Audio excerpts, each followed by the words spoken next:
Assalamualaikum warahmatullahi wabarakatuh. Selamat sore teman satu dimanapun Anda berada. Kembali lagi sama saya Ernawir di podcast satu One for you. Gimana puasanya? Mudah-mudahan lancar ya. Amin amin amin. Dan sebelum waktu berbuka, ini podcast satu selalu menghadirkan narasumber yang memotivasi, menginspirasi dan pastinya terpercaya. Tapi sore hari ini salah satu orang yang mungkin selalu dicari pas bulan Ramadan. Ini seorang muazin, teman satu. Kayaknya memang harus ditunggu-tunggu terus tuh. Karena kan kita tunggu buka, ya kan, cepat-cepat gitu. Nah, langsung kita sapa, ada Bapak Haji Muammar Tahir. Assalamualaikum. Waalaikumsalam warahmatullahi wabarakatuh. Sehat? Alhamdulillah. Ini kayaknya bukan bapak deh, Mas atau kakak, Dik. boleh. Masih muda kayaknya. Masih muda dipengaruhi. Ini sapaannya Kamar. Ya. Bisa dipanggil Kamar ya. Kamar, gimana puasanya? Alhamdulillah. Semoga berjalan dengan lancar. Amin. Dan kita Tidak bisa ada. sampai ke akhir Ramadan sampai hari raya. Oke, ini katanya seorang muazin. Ya. Ya kan? Nah, ini muazin adalah yang mengumandangkan azan dan juga qomat. Ya. Itu dari kapan? Ya mungkin dari SD, cuman yang kayak lebih proper sebagai muazin itu kapan? Sejak tahun 1996 itu diresmikan Menjadi muazin. Masjid Al-Markas. Saya adalah orang yang beberapa teman orang yang pertama jadi muazin di Masjid Al-Markas. Wah, 96. 96. Saya baru masih lucu-lucunya itu. Oh, Aduh, masih muda 96. Masih muda. Tapi kenapa tertarik menjadi muazin, Kamar? Mungkin ya di awal itu oleh orang tua karena melihat itu ada bakat. Oke. Ada bakat suara. Sehingga awalnya kita dari kampung ya, saya dari kampung waktu itu diajak oleh saudara masuk ke Makassar. Mungkin yang pertimbangan itu karena ada modal suara, masuk ke Makassar, kemudian kita berlatih ngaji awalnya ngaji. Dari situ dari SD di Makassar, kemudian sekali-sekali diundang ke masjid dekat-dekat rumah awal-awal. Ya. Jadi muazin, lalu kemudian berkembang ya sudah akhirnya kita mewakili sekolah awalnya sekolah. Oh, untuk kompetisi. Dari situ. Ya alhamdulillah sampai sekarang ini ya sudah keliling-keliling Indonesia lah untuk. Oh iya. Ya. Untuk kompetisi atau untuk apa nih? Kompetisi, kemudian karena profesi juga sebagai qori ya, bukan hanya muazin. Oh, jadi qori Ya, juga. qori juga. Ya. Oke. Dari kecil juga, dari anak-anak sudah pernah mewakili Sulsel ke tingkat nasional beberapa kali. Oh, minggu lalu Ustadz Bahar tuh kesini, seorang qori internasional. Beliau juga saudara saya dan beliau juga orang yang sangat luar biasa di bidang itu ya. Terus. Kemudian dari situ ada kegiatan-kegiatan festival seperti festival anak soleh. Yeah. Nah, saya memulai ikut-ikut lomba, kemudian sampai ke festival Istiqlal mewakili Sulawesi. Ya banyaklah prestasi-prestasi yang akhirnya didapat ya sama Kamar ya. Juga pernah juara muazin di RCTI. Oh, di salah satu stasiun TV. Ya, kira-kira sekitar tahun 2000-an kali ya. Tapi sebetulnya kita mundur ke belakang dulu, Kamar. Kenapa tadi sempat Kamar bilang saya ada bakat untuk azan, ibaratnya jatuhnya ya, azan karena muazin. Itu memang dari kecilkah atau akhirnya sudah tumbuh dewasa baru tahu? Karena kan kalau misalnya kita tahu itu kita masih anak-anak, ketika dewasa suaranya bisa pecah. Sudah bisa berbeda suara ketika kita anak-anak dan akhirnya dewasa. Nah, dari manakah bakat itu disadari Kamar? Sebenarnya itu diawali oleh orang tua. Orang tua yang melihat bahwa saya punya anak ini ada bakat. Itu umur berapa? Ya, saya mungkin sekitar kelas belum SD. Oh, belum SD bahkan TK. Mungkin kelas apa ya, kelas PAUD. 4 tahun mungkin, 5 tahun. mungkin sudah ada senandung itu apakah dari nyanyian lagu atau apa gimana ya, sudah tidak ingat lagi. Lalu kemudian mungkin dari situ orang tua melihat, wah ini ada bakat nih, diajaklah kita ke Masjid. Dibawa ke Makassar gitu, diperkenalkan sama para guru-guru yang ada di Makassar, para kiai-kiai. Dari situ awalnya. Umur berapa Kak Ahmar sudah bisa melantunkan dengan bagus azan-azan? Saya kalau seingat saya ya, waktu kelas 3 itu saya sudah juara muazin di Kota Makassar. Udah SD. Udah juara. Muazin kelas 3 SD. Ada lembaga-lembaga lembaga di salah satu di Kota Makassar mengadakan event-event lomba azan. Kemudian saya didaftar melalui kecamatan saya, waktu itu saya masih di Kecamatan Ujung Tanah. Dari situ awalnya. Oke. Kemudian ya berkiprah ke tempat-tempat lain. Akhirnya digali lagi potensinya. Ya kan, akhirnya sampai dari 96 sampai sekarang. Saya 96 saya di Masjid Al-Markas. Kurang lebih 15 tahun saya di situ. 15 tahun. Iya. Sampai sekarang nggak? Sekarang hanya kadang-kadang aja diundang lagi sekali-sekali ngisi muazin Jumat, karena semenjak tahun berapa ya saya terangkat jadi PNS. Kemudian perlahan saya tinggalkan Masjid Al-Markas, tetapi masih tetap juga kadang-kadang diundang, misalnya jadi muazin setiap hari Jumat misalnya, sampai sekarang juga seperti Oke. Jadi akhirnya kalau misalnya kita ngomongin soal azannya, itu kan 5 kali nih dalam sehari. Nah, memang betul-betul 5 kali juga dalam sehari. Betul. Karena di selama 15 tahun itu kita seperti karyawan dengan perusahaan-perusahaan yang lain. Jadi jadwal mulai sholawat dulu, ngaji dulu, ngaji. Jadi di Al-Markas itu bukan lagi kaset yang diputar. Oh, saya baru tahu nih. Bukan kaset. Jadi orangnya yang langsung ngaji iya. dulu, setelah ngaji sholawat, baru muazin, kita azan. Nah, ini akhirnya saya juga baru tahu nih teman satu. Memang betul-betul seorang muazin. Ini saya mau tahu juga. Apakah memang datang hanya azan dan qamat aja? Ternyata tidak. Ngaji dulu. Itu yang kalau misalnya orang bilang mengaji di masjid. Nah, itu mengaji. Jadi kalau dulu biasanya kita dengar mengaji dulu masjid. Iya. Tunggu mengaji masjid, baru nanti sholawat kaset kan. Iya. Nah, baru kita azan. Sekarang tidak. Semenjak Al-Markas awal ada, itu Al-Markas mulai memperkenalkan itu bahwa bukan lagi kaset. Betul-betul orangnya langsung. Orang langsung nih. Itu selama 15 tahun, Kamar? Selama kurang lebih 15 tahun. Wah, luar biasa. Jadi sebetulnya ini yang harus ditahu teman A1 sih. Kalau misalnya menjadi muadzin itu memang betul-betul bukan cuma menghafalkan dari awal azan sampai akhirnya qamat. Ternyata kita juga harus bisa belajar ngaji, qori, bahkan melantunkan ayat-ayat suci Al-Qur'an. Tapi apa sih kendalanya jadi muazin, Kamar? Sebenarnya kadang-kadang waktu masih muda kita kadang-kadang, boleh cerita. Kadang ya kita agak telat misalnya ada di masjid, jadi kadang pasti di masjid langsung azan, tidak lagi ngaji. Karena ya namanya masih muda ya, kita masih remaja-remaja begitu, masih terlalu banyak kegiatan yang tidak jelas di luar. Nah, setelah pulang ke rumah kadang capek, kita ketiduran kadang-kadang. Nah, akhirnya terlambat naik ke masjid, akhirnya dapat teguran lagi dari seperti itu. Tapi kalau misalnya kita kan itu bisa disebut profesi, muadzin itu salah satu profesi pekerjaan gitu. Apa kira-kira tantangannya?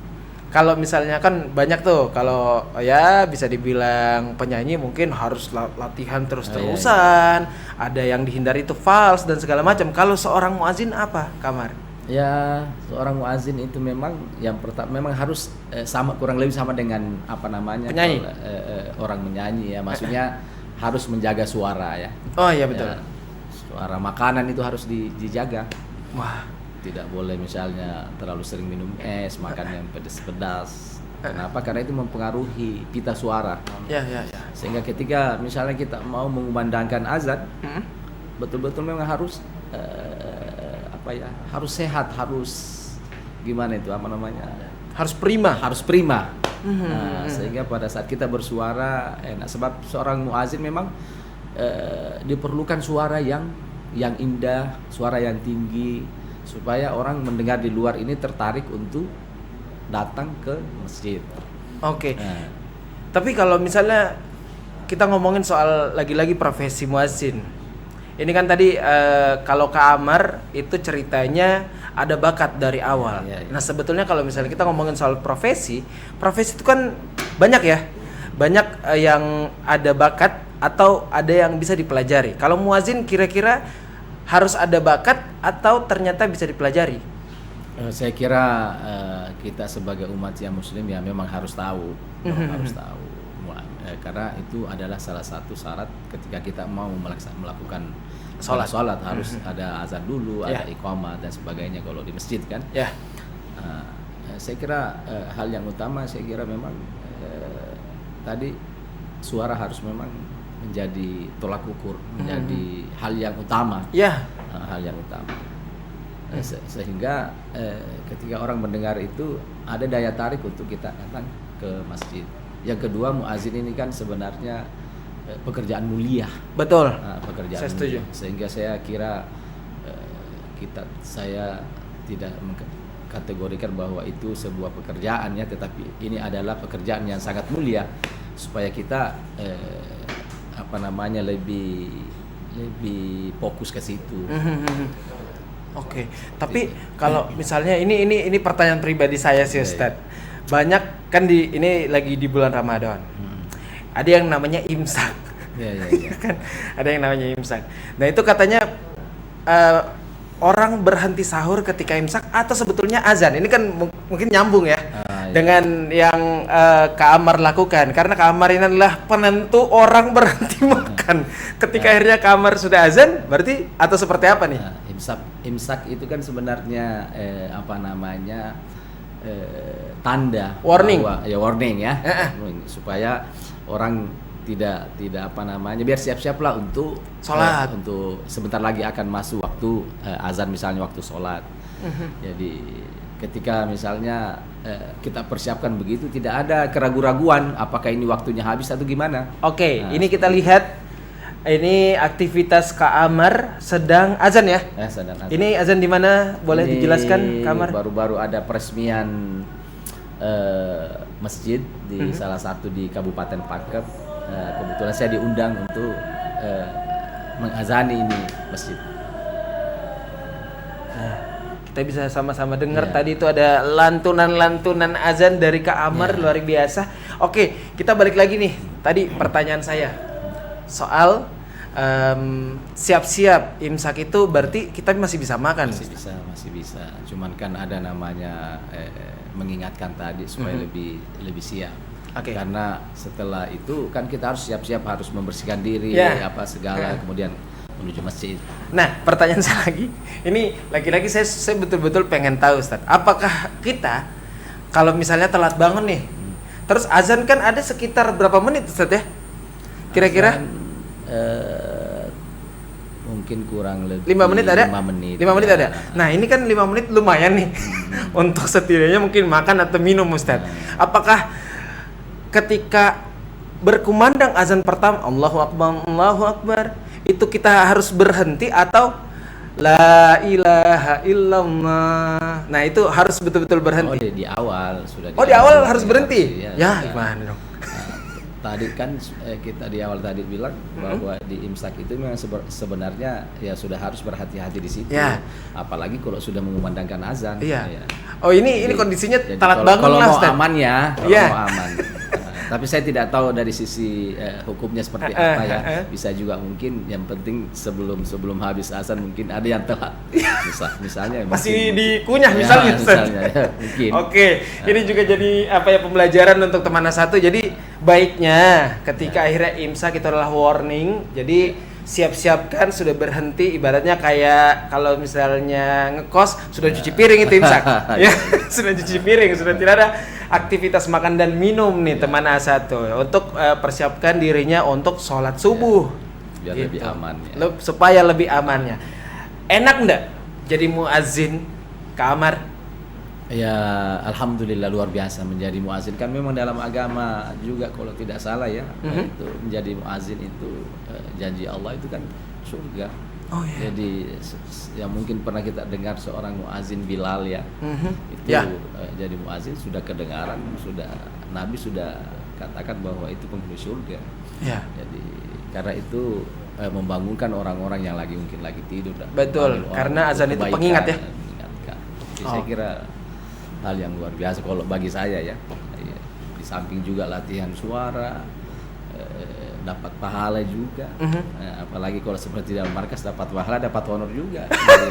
Berlipat-lipat ganda kan. Betul. hasilnya. Oke deh teman satu, menarik banget nih kita ngobrol sama Kak Amar, seorang muazin, dan ternyata ada embel-embel di belakangnya internasional, muazin internasional ya. Tidak juga, saya belum pernah ke internasional dalam hal muazin. Cuman beberapa kali di event-event nasional pernah juara. Oke. Bukan hanya jadi di muazin, ya di tilawah juga, qori. Oke deh, nanti kita bakal kulik lagi, bukan ternyata cuman muazin aja, ternyata qori dan tilawah juga. Makanya jangan kemana-mana, tetap di podcast 1 One for You.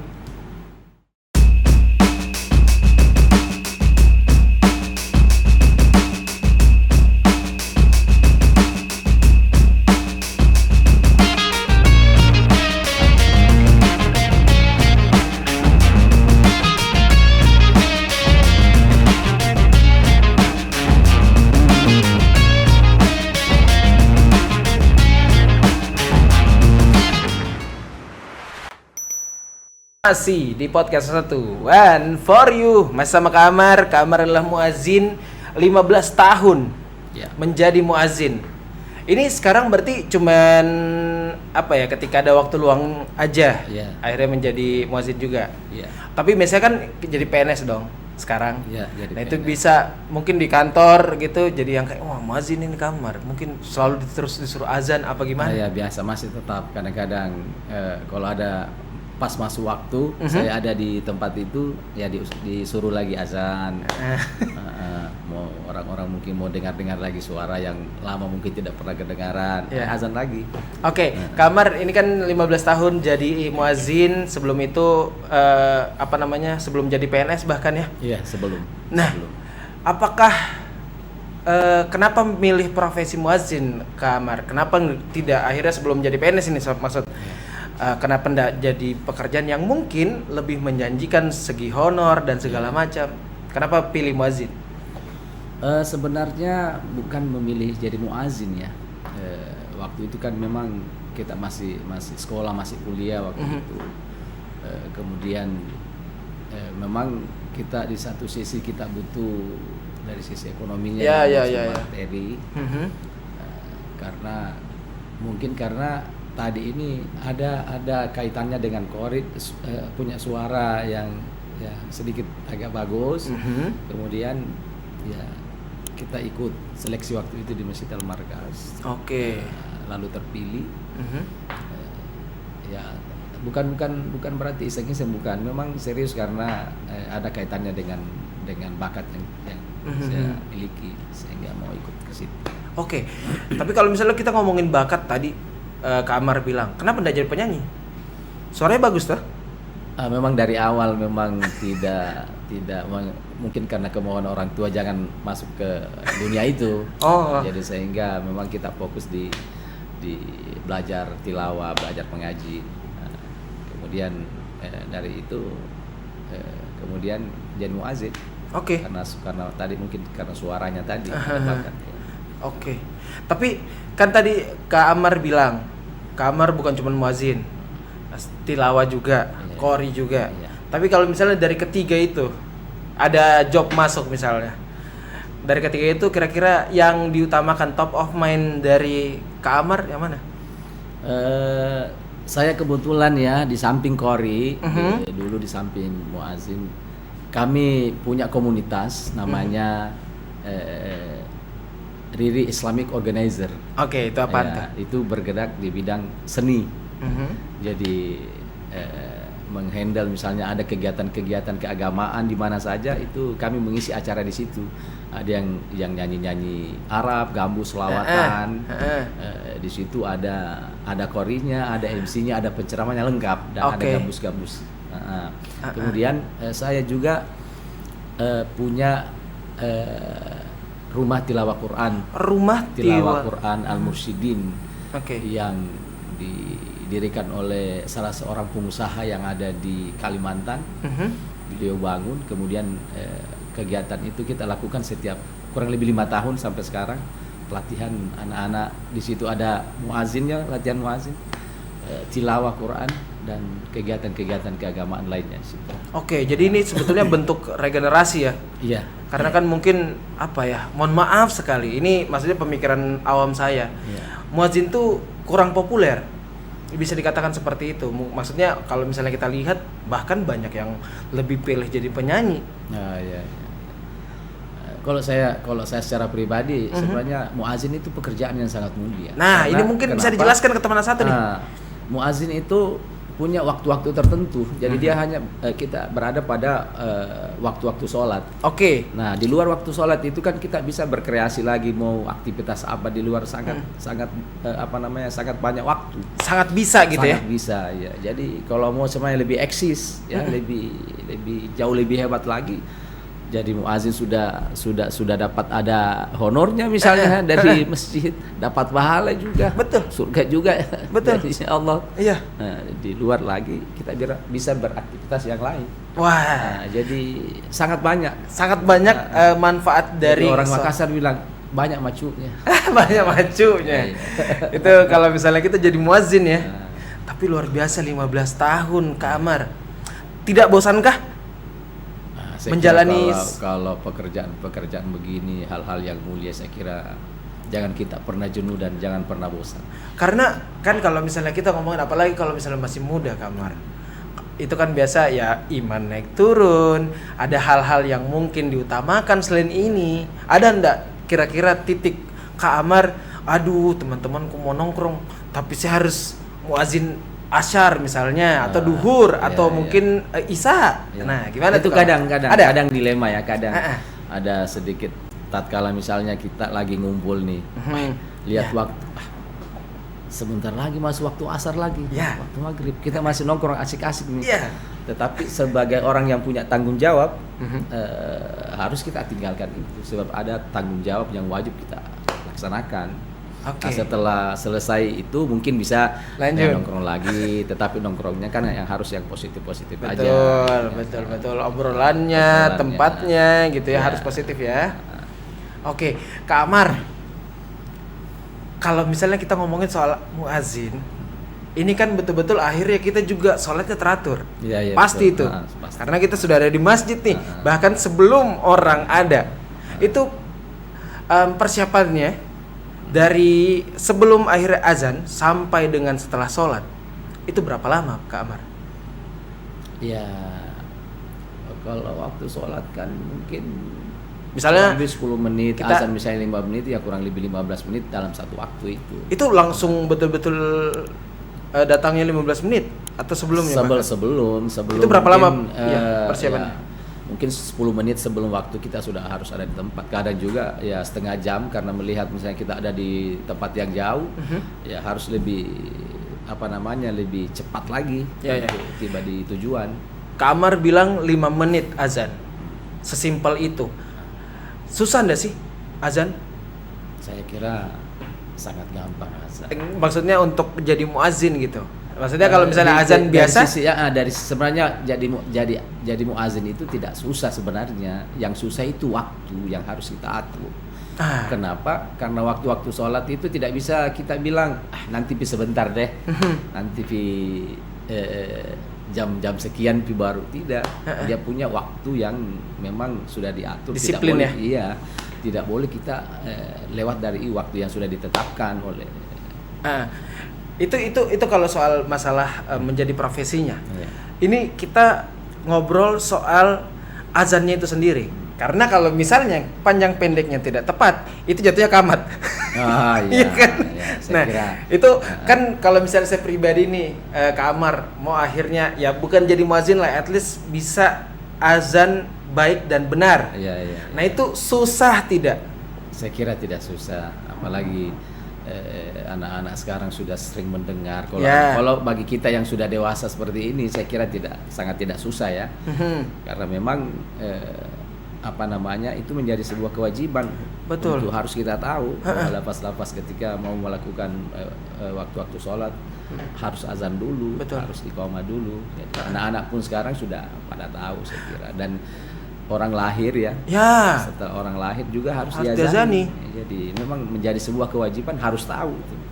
Dari umur berapa harusnya tahu kalau misalnya azan itu baik dan benarnya, itu umur berapa kira-kira? Saya kira tidak ada batasan umur yang harus tahu, tetapi paling tidak bahwa ketika anak-anak dari sejak dia dilahirkan memang harus sering diperdengarkan hal-hal yang baik.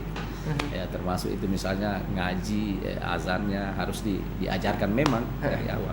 Saya kira seperti itu. Oke, tapi biasanya nih sejak zaman dulu Ustadz ya, azan tuh konotasinya apa ya, penentu waktu. Misalnya kalau mau pulang, azan pulang mau kok. Ya kan, kenapa selalu akhirnya itu pertanda? Memang betul-betul akhirnya azan itu pertanda. Cuman kayak kenapa akhirnya selalu menjadi untuk waktu pulang lah. Karena bukan waktu sholat bahkan. Mengingatkan sebenarnya bagi yang disampaikan oleh tadi, yang mengingatkan bahwa pulang Maki, maksudnya itu pulang, laksanakan dulu kewajibanmu. Oh iya betul. Laksanakan dulu kewajibanmu sebagai seorang muslim. Apa itu ya sholat. Jadi menjadi pengingat.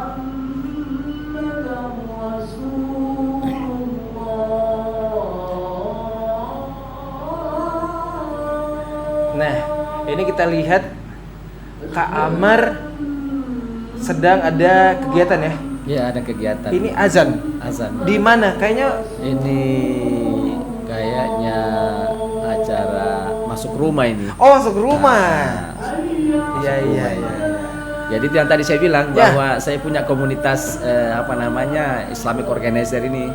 Jadi menghandle semua kegiatan-kegiatan, mau masuk rumah, mau peresmian masjid, mau akikah, semua ada di situ. Oh iya. Iya, dan ini juga kami disponsori oleh salah seorang pengusaha yang ada di Makassar ini, ada namanya Arkia Indonesia yang jadi sponsor itu, ada The Queen, ada Pak Rumah Tilawah Quran menjadi sponsor di kegiatan itu. Jadi betul-betul kalau misalnya kita lihat all package ya. Ya. Betul-betul semua ada untuk keagamaan. Tuh, jadi sebetulnya jadi muazin itu bukan cuman perkara azan di masjid doang sebetulnya teman A1. Jadi memang betul-betul banyak sekali, kayak misalnya kalau misalnya lahir kayaknya harus bapaknya dong. Azani dulu. Ya, harus azani. Terus ternyata masuk rumah untuk kepercayaan agama Islam. Ya, itu juga akikah. Iya juga ya? Ya. Terus sebetulnya lagi-lagi azan itu penting, kenapa? Karena menjadi pengingat ya. Untuk melakukan kewajiban. Iya, betul. Wah, luar biasa. Oke, tapi gimana nih kalau misalnya ngomongin soal support system dalam profesi muazin ini, Kak Amar? Apakah memang orang tua itu memang mendukung, walaupun juga akhirnya sekarang jadi PNS, orang tua tetap ya udah kalau misalnya memang masih bisa muazin di tempat lain, boleh gitu. Ya, walaupun saya secara pribadi walaupun sudah terangkat jadi PNS ya, profesi itu masih tetap jalan, walaupun tidak pada satu tempat yang mengikat. Jadi di tempat lain pun saya bisa melakukan itu. Kadang-kadang memang karena sudah jiwa kebiasaan itu, kadang ketika saya masuk di masjid pas waktu sholat, saya kadang-kadang minta izin sama yang punya masjid, bisa nggak saya yang sholat gitu, azan gitu. Yang azan. Karena mungkin sudah kebiasaan tadi sebelumnya jauh sebelumnya. Jadi. Kamar, satu lagi pertanyaan saya terakhir, pesan-pesan untuk teman A1 yang mungkin masih menganggap profesi muazin itu hanya azan doang, hanya azan yang kayak betul-betul hanya hal-hal yang mungkin setelah sholat, setelah pekerjaan yang tidak terlalu main job jatuhnya. Boleh kasih tahu teman A1. Saya kira teman-teman atau adik-adik di luar sana jangan kita merasa malu menjadi seorang muazin. Betul. Pekerjaan seorang muazin itu hal yang sangat luar biasa saya kira. Pekerjaan yang mulia yang sudah dijanjikan oleh Allah, ada tempat khusus bagi seorang muazin. Jadi jangan kita merasa rendah diri dengan seorang muazin. Kenapa? Ada janji Allah di dalamnya dan insya Allah menjadi keberkahan di dalam kehidupan sehari-hari kita. Amin. Nah, itu yang harus digarisbawahi teman satu. Ada janji Allah di dalamnya. Pekerjaan yang sangat mulia itu. Betul. Kamar, makasih banyak. Ya. Sukses terus ya kan. Amin. Untuk ada IO dan segala macamnya, ada rumah tilawahnya Tilawah juga Quran, dan juga supaya puasanya juga lancar, amin, sampai akhirnya Lebaran. Terima kasih banyak juga teman A1 dimanapun Anda berada. Nanti kita ketemu lagi setiap hari Selasa jam 4 sore hanya di TVRI Sulawesi Selatan. Saya Rulawer pamit, sampai ketemu lagi di podcast A1 One for You.